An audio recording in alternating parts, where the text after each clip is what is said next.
Hello and welcome back to my channel. আমি সুচন্দ্রিমাদা হবু blogger. আজকে গণেশ চতুর্থীর দিন তোমাদের সামনে চলে এসেছি একটা ছোট্ট ব্লগ নিয়ে।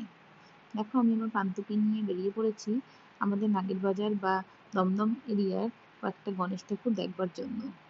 আগে যেরকম মুম্বাইতে বা মহারাষ্ট্রে গণেশ চতুর্থী হতো, এখন কিন্তু কলকাতাতে বেশ কিছু জায়গায় খুব ভালো করে গণেশ চতুর্থী পুজো আমরা করে থাকি।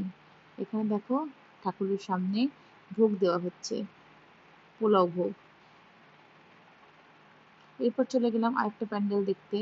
এই প্যান্ডেলটা বেশ সুন্দর দেখতে হয়েছে এবং ঠাকুরটিও বেশ সুন্দর লাগছে দেখতে।